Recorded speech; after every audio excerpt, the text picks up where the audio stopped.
Hey, it's Sierra.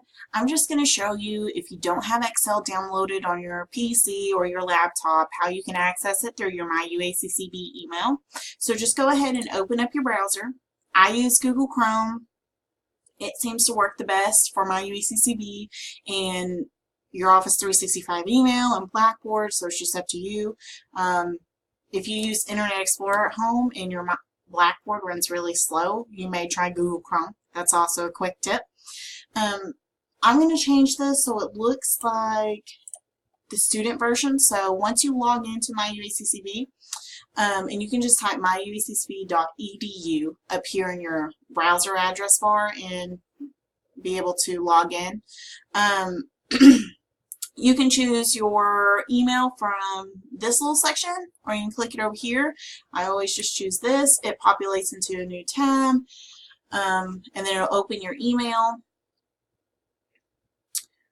Once you're here, you're going to go up here to the left-hand corner for your app launcher, and you can choose your Word, you can choose PowerPoint. They're all internet versions of all the basic. Now, the internet versions, most of the time, do not have all the options of the desktop applications.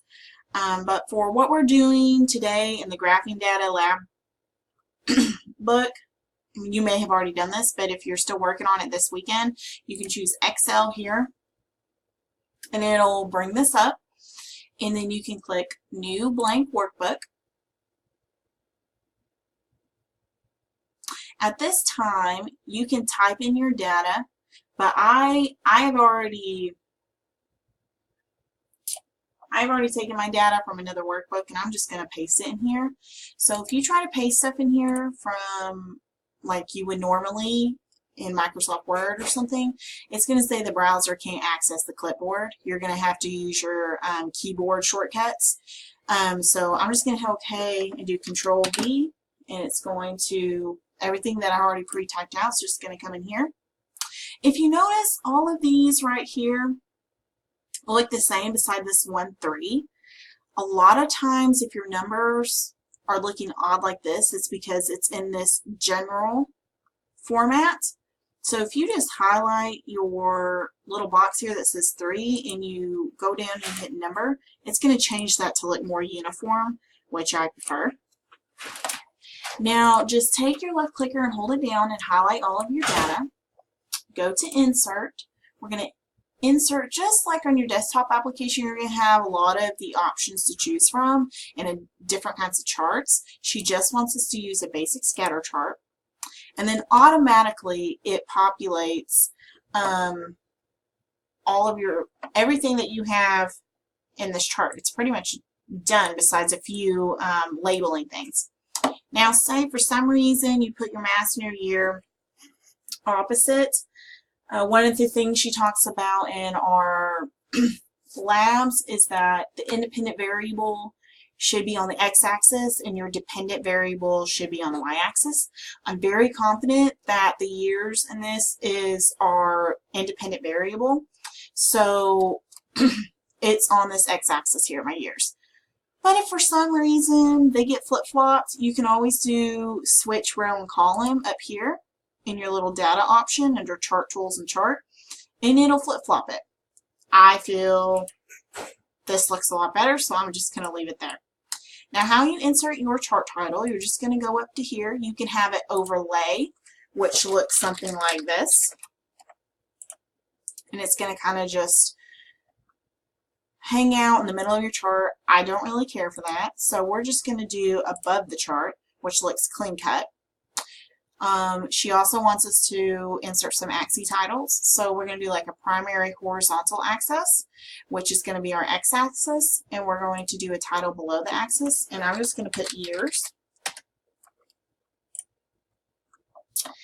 And for my y-axis, you just go right back up here under labels and you do your vertical axis. Now, there's options on here. So how I originally did it was Mass G.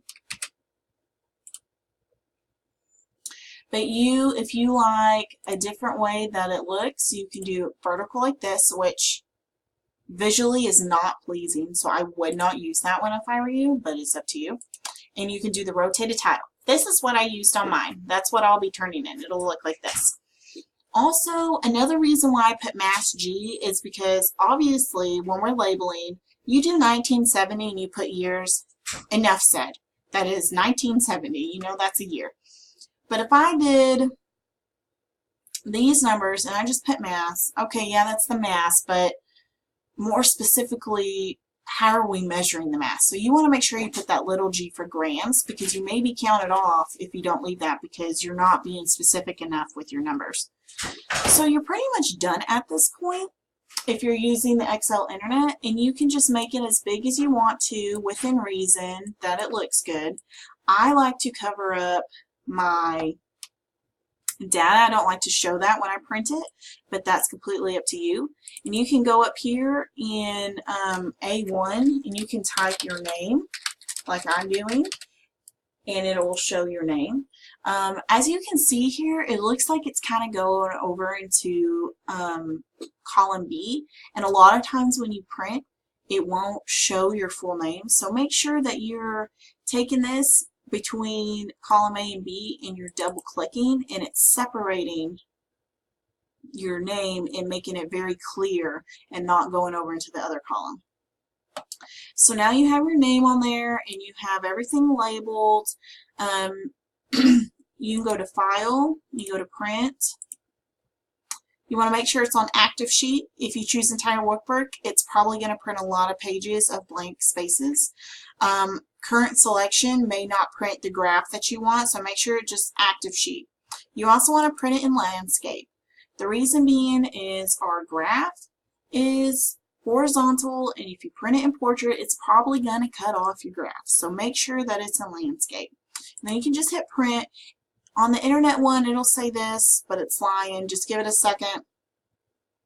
This print preview will pop up, and you can just make sure that everything looks good, because this is what it's going to look like when it prints. And you can draw in your trend line afterwards. Ms. Mines kind of made it clear that she wanted us to hand draw it. Inserting a trend line is not an option on the Internet Excel. You could insert a trend line on your desktop application, but I don't think that it will. That's what she wants. She wants you to hand draw it. So print it off like this and then go back and hand draw your trend line. Now, if you want to show your data, also, all you have to do is just make your graph small enough to fit in the printing area, just like I did here, and then you can go back to File, Print, make sure it's in landscape, make sure it's Active Sheet, and hit print. Give it a minute or a second, however long it takes, and it will. Now you can see your data and you can see your graph, but I don't like that, but you may, so you can just decide what you want to do there. I am working on figuring out how students, you should be able to go up here and write like this and have an option to download these on your PC and your laptop. But if you don't have, if it doesn't automatically show an option to download, you should be able to go to the Microsoft Store, and your UACCB student email is your Microsoft account. So you should be able to download an app from there just like you would normally. Maybe I'll make a video on that later and just see how that works out. But for now, you can just access Excel this way, and this will do what you need to do for the graphing of the data sheet. If you have any questions, you can call me, email me, just let me know. Thanks so much. I hope it helps.